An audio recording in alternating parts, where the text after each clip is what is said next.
సాయిరామ్ సమర్థ సద్గురు సాయినాథ్ మహారాజ్కి జై. సాయి భక్తులందరికీ నమస్కారం అండి. మన బాబా గారి దయ వల్ల మనందరం బాగుండాలి, సంతోషంగా ఉండాలి అని చెప్పి మనస్ఫూర్తిగా కోరుకుంటూ ఈరోజుటి వీడియో స్టార్ట్ చేస్తున్నాను ఫ్రెండ్స్. ఇక ఈరోజు వీడియోలో మనం చూడబోయేది ఏంటి అంటే, తల్లి ఇదే ఆఖరి రాత్రి. నీ పితృదేవతలు ఎన్నో రోజులుగా నీతో ఏదో ఒక రహస్యం చెప్పాలి అని నీ చుట్టూనే తిరుగుతూ ఉన్నారమ్మా. వదులుకోకు బిడ్డ. ఇప్పుడు నీ పితృదేవతలు చెప్పే ఆ రహస్యం మాటని వదులుకున్నావు అంటే జన్మలో నీకు కనిపించకుండా పోతారు అని చెప్పి బాబా గారు మనకు ఒక మంచి సందేశాన్ని అయితే తీసుకొచ్చేసారండి. ఆ సందేశం ఏంటి, ఆ సందేశం రూపంలో బాబా గారు మనతో ఏం చెప్పడానికి వచ్చారు అనేది ఆయన మాటల్లోనే విందామా. బిడ్డ, శరీరం వదిలిన నీ పూర్వీకులలో, చనిపోయినటువంటి నీ పూర్వీకుల పెద్దలో, లేదంటే నీ తల్లిదండ్రులలో ఎవరైనా చనిపోయిన వారో కొంతకాలంగా నీతో ఏదో చెప్పాలి అని ఆరాటపడుతున్నారు, ఎంతగానో ప్రయత్నిస్తున్నారు. కానీ చెప్పడానికి నువ్వు అవకాశం ఇవ్వటం లేదమ్మా. వాళ్ళు దానివల్ల చాలా బాధపడుతున్నారు. నీతో ఏదో ఒక రహస్యం చెప్పాలి అని తహతహలాడిపోతున్నారు. వాళ్ళు ఏం చెప్పాలనుకుంటున్నారో నువ్వు గుర్తించలేకపోతున్నావు బిడ్డ. నీ పెద్దవాళ్ళు ఏం చెప్పాలనుకుంటున్నారో నువ్వు గమనించలేకపోతున్నావు.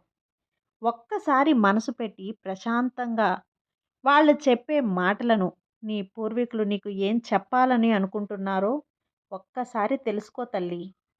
వాళ్ళు నీతో చెప్పే ఆ మాటలు వాళ్ళకి అవకాశం ఇవ్వు.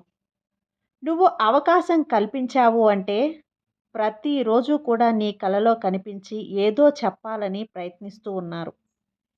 కానీ ఈరోజు మాత్రం వాళ్ళు నీ కలలోకి వస్తారు. వచ్చినప్పుడు నువ్వు ఏమాత్రం కూడా నిర్లక్ష్యంగా చేయకుండా చనిపోయినటువంటి నీ పూర్వీకులు పెద్దలు ఎవరైతే ఉన్నారో నీ కలలో కనిపించబోతున్నారు. వాళ్ళు ఏం చెప్పబోతున్నారో ఒక్కసారి మనసు పెట్టి గమనించు తల్లి. నీకే అర్థమవుతుంది. వారి బాధ ఏంటో తెలుసుకొని వారి బాధను తీర్చే వారి ఆత్మకు శాంతి లభిస్తుంది. నీ మనసుకి కూడా శాంతి లభిస్తుంది. పైలోకంలో ఉన్న వాళ్ళు బాధపడుతూ ఉంటే నువ్వు ఏ కార్యం తలపెట్టినా అది నీకు సక్సెస్ అనేదే ఉండదు. నువ్వు అన్నింటిలోనూ నష్టపోతూనే ఉంటావు. సంతోషం అనేదే నీ జీవితంలో లేకుండా పోతుంది బిడ్డ. ముందు వారి మనసులో ఏముందో తెలుసుకోవాలి. వారిని మాట్లాడనివ్వు. వారు నువ్వు చేస్తున్న తప్పులు కావచ్చు, ఎవరైనా ఏదైనా నీకు చేస్తున్నటువంటి చెడు కానివ్వచ్చు, నువ్వు వెళ్తున్న దారి సరిలేని దారి కావచ్చు, లేదా నీకు రావాల్సిన ఆస్తిపాస్తులు కావచ్చు, వాళ్ళు నీతో ఏదో చెప్పాలి అనుకొని చెప్పలేక శరీరం విడిచిన సందర్భం కావచ్చు. ఇలా ఏం చెప్పాలి అని ఎదురు చూస్తున్నారో జాగ్రత్తగా వినుబిడ్డ. నువ్వు ఈ రోజును పోగొట్టుకున్నావు అంటే మళ్ళీ నువ్వు వాళ్ళతో మాట్లాడే అవకాశం నీకు రాకపోవచ్చు. ఎందుకంటే పెద్దవాళ్ళకి కూడా నీ కలలోకి రావటానికి కొంత సమయం మాత్రమే ఉంటుంది. ఆ సమయం దాటింది అంటే మళ్ళీ నీ కలలోకి రావటానికి నువ్వు ఎంత కోరుకున్నా కూడా కనిపించరు, మాట్లాడరు. అందుకే వాళ్ళకి అవకాశం ఉన్నప్పుడే జాగ్రత్త పడి వాళ్ళ మాట్లాడే మాటలు, వాళ్ళ బాధ ఏమిటో, ఆశ ఏమిటో, కోరిక ఏమిటో తెలుసుకో బిడ్డ. పడుకున్న సమయంలో కలలు రావటం సర్వసాధారణం. ప్రతిరోజు ఎన్నో కలలు వస్తూ ఉంటాయి. అయితే నీకు వచ్చే ప్రతి కలకు అర్థం ఉంటుంది తల్లి. నీకు వచ్చే కలకు అర్థం ఏంటి అనేది మనసు పెట్టి ఆలోచిస్తే అర్థమైపోతుందమ్మా.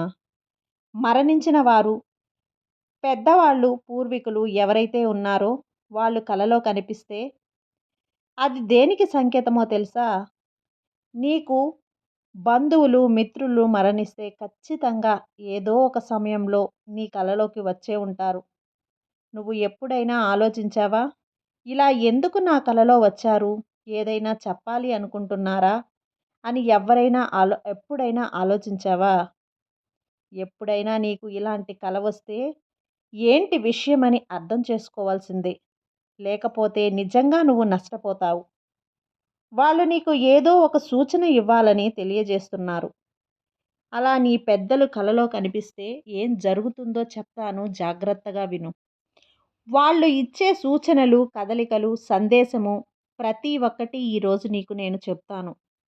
ఎవరైనా ఒక వ్యక్తి అనారోగ్యంతో మృతి చెందితే, అదే వ్యక్తి నీ కలలో ఆరోగ్యంగా కనపడితే, ఆ వ్యక్తి నీకు ఇస్తున్న సందేశం ఏంటి అంటే, అతని జన్మ వేరే స్థానంలో జరిగింది.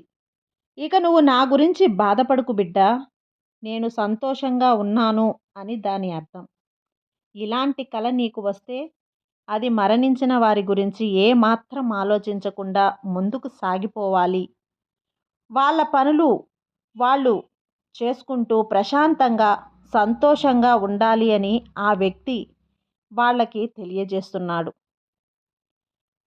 ఒక వ్యక్తి అకాల మృత్యువు సంభవిస్తే అతను నీ కలలో అనారోగ్యంతో కనపడితే దానికి అర్థం ఆ మరణించిన వ్యక్తి నీతో కనబడిన దానికి అర్థం ఆ మరణించిన వ్యక్తి నీతో ఒక కోరికను చెప్పబోతున్నాడు అని అర్థం. నువ్వు దానిని అర్థం చేసుకునే ప్రయత్నం చెయ్యి బిడ్డా. అకాల మరణం సంభవించడం వల్ల అతనికి తీరని కోరిక ఏదో ఉండిపోయింది. దానిని పూర్తి చెయ్యాలి. అలా పూర్తి చేసినప్పుడు అది నీ ద్వారా చెయ్యాలి అని అనుకుంటున్నాడు. కానీ అది తీరకుండానే మరణించాడు. ఒకవేళ నీకు గనక ఆ కోరిక ఏంటో తెలిస్తే అతని కోరిక పూర్తి చేసి వారిని ఆ కోరిక మనసుకి, ఆత్మకి శాంతి కలిగించు. ఆ కోరికను తీరిస్తే ఆ మరణించిన వ్యక్తి ఆత్మ శాంతిస్తుంది. దానితో పాటు నీ ఇంట్లో సుఖ సంతోషాలు కలుగుతాయి.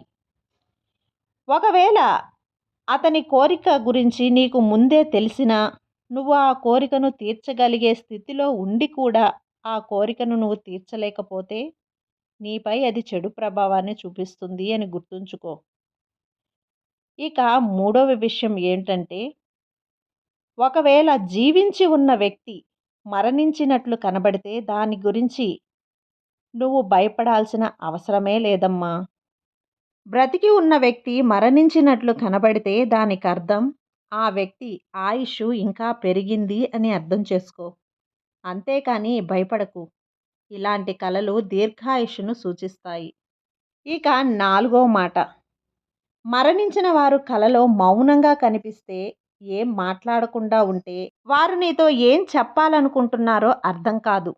ఇలాంటి కలలు ఎందుకు వస్తాయో, వారు నీతో ఏం చెప్పాలనుకుంటున్నారో తెలుసా తల్లి? మరణించిన వారు కలలో కనిపించి ఏం మాట్లాడకుండా మౌనంగా ఉంటే, నువ్వు ఏం పని చేయబాలి అని ఆలోచిస్తున్నావో ఆ పనిని వెంటనే ఆపేయాలి అని అర్థం. ప్రస్తుతం నువ్వు చేస్తున్న పని మంచిది కాదు అని అర్థం.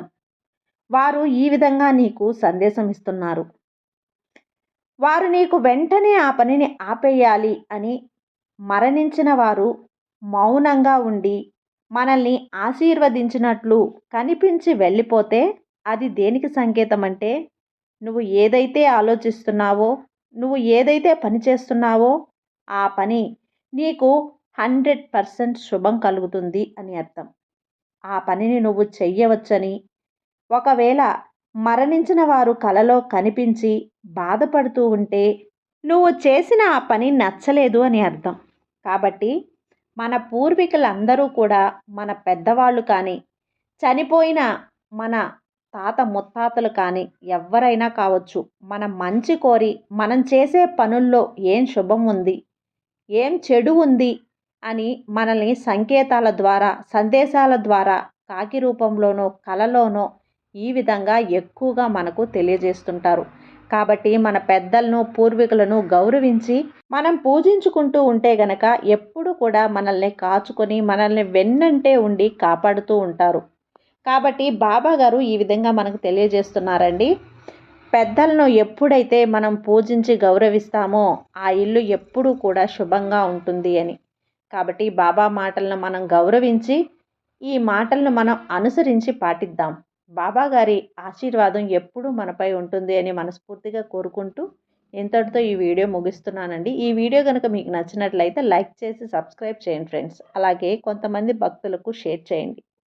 సర్వే జన సుఖినో భవంతు. జై సాయిరామ్.